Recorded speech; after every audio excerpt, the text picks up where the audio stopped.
जय श्री राम दोस्तों, मैं राहुल आपके सामने फिर एक नई कड़वी खबर लेके आया हूँ।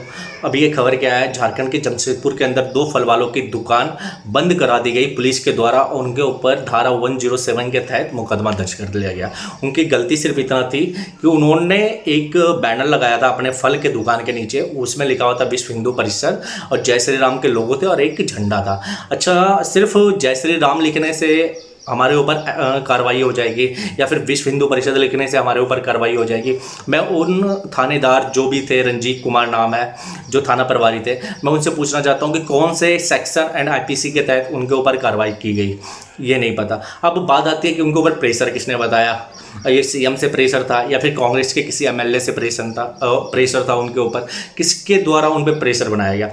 प्रेशर बनाया गया तो आप सिर्फ गवर्नमेंट के रूल्स या फिर सीएम के तलवे चाटने के लिए थाना प्रभारी तो बने नहीं हो, आप जनता की सेवा के लिए हो, तो जनता की भलाई के लिए बातें करो। अब मैं बात करता हूं दोस्तों दूसरी चीज़।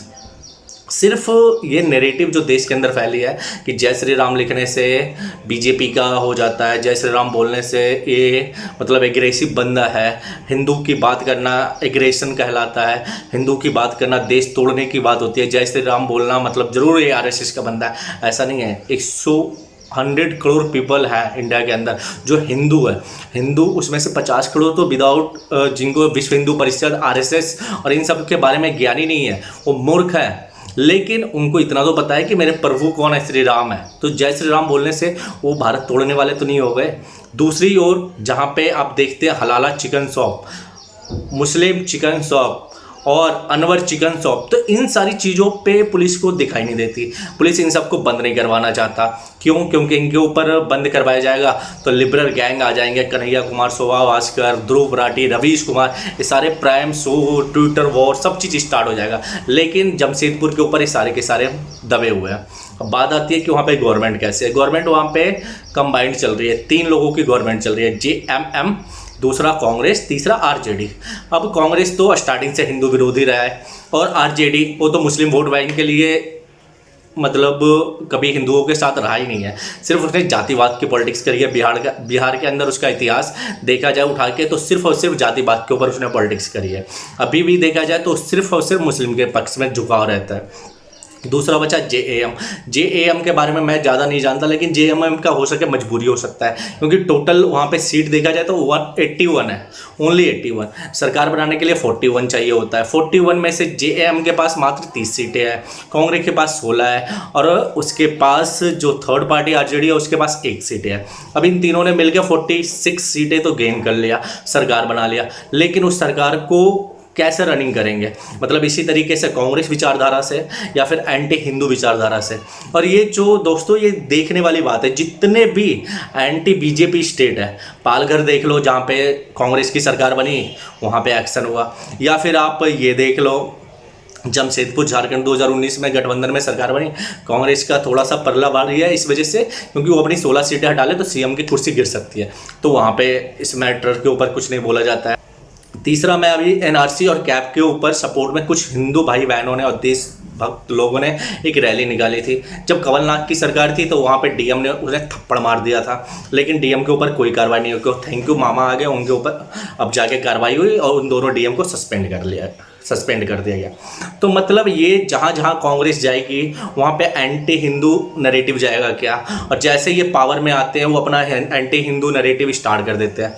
अब मेरे सवाल कुछ उन लोगों से है कि जो ये सारी चीज़ें जानते हैं कि कांग्रेस एंटी बीजेपी है, एंटी बीजेपी तो स्टार्टिंग से है, विपक्ष है, एंटी हिंदू है, एंटी हिंदू आपका आरजेडी है, एंटी हिंदू आपका यूपी के अंदर एसपी है, बीएसपी है, लेकिन फिर भी हिंदू वोट बैंक उनके साथ जाती कैसे है? और जब चले जाते हैं, आपने वोट दे दिया, आपने उसको जीत के ले आए, ठीक है, उसके बाद जब आपको अटैक होता है, आप पे किसी तरीके से कार्रवाई की जाती है, मारपीट होता है, कार्रवाई नहीं बोल सकते, मतलब आपके साथ जुल्म किया जाता है, तब आपको बीजेपी की सरकार आती है। यही एग्जाम्पल अब दिल्ली के अंदर देखें। दिल्ली में कुछ मूर्खों ने 800 लीटर पानी और 200 यूनिट के चक्कर में अपनी वोट तो दे दिया केजरीवाल को। और उसके बाद जब रैट्स हुए तब उन्हें बीजेपी की याद आने लगी। बाद में उन्हें अफसोस होने लगा, नहीं बीजेपी सही था देश बचाने के लिए और इस राज्य को चलाने के लिए। सेम झारखंड का देख लो, झारखंड के अंदर अभी वहाँ पे लोग बोल रहे नहीं बीजेपी सही था, बीजेपी था 5 साल पहले, 15 साल तक तो कुछ नहीं हुआ ऐसा।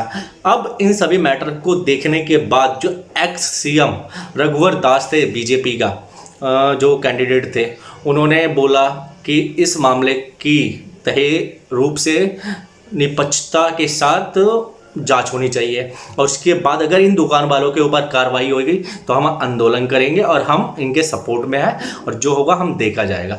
अब बात ये आती है कि ये सारा मैटर हो गया मतलब एक्स सीएम तक मैटर पहुंच गई, उनको पता चल गया, लेकिन वहाँ के सीएम और डिप्टी सीएम इन सबको पता नहीं चला। पता चला तो इनके ऊपर कोई कार्रवाई नहीं हुई।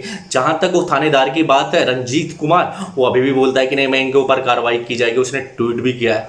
तो ये सारी चीज़ें आप देख सकते हो कि किस हिसाब से आपके विद्रोह में एक नैरेटिव फैलाया जाता है। मतलब जहाँ जहाँ कांग्रेस आएगी, कांग्रेस आने से पहले बहुत सारी कस्में देगी, वादा करेगा, आपके सामने हाथ जोड़ेगा, लेकिन उस सरकार बनाने के बाद फिर आपको अपने पंजे में फंसा के और आपके ऊपर ही जुल्म करना शुरू कर देगा, क्योंकि उनके लिए मुस्लिम वोट बैंक है। हिंदू वोट बैंक तो टूटना ही टूटना होता है। क्यों? क्योंकि 20% तलवे चमचे जो स्टार्टिंग से हैं वो तो चाट ही रहे हैं, 20% लालच में चले जाते हैं, 40% और उनका 100% मुस्लिम वोट हो जाता है। दिल्ली में केजरीवाल की सरकार कैसे बनी? ऐसे ही तो बनी है।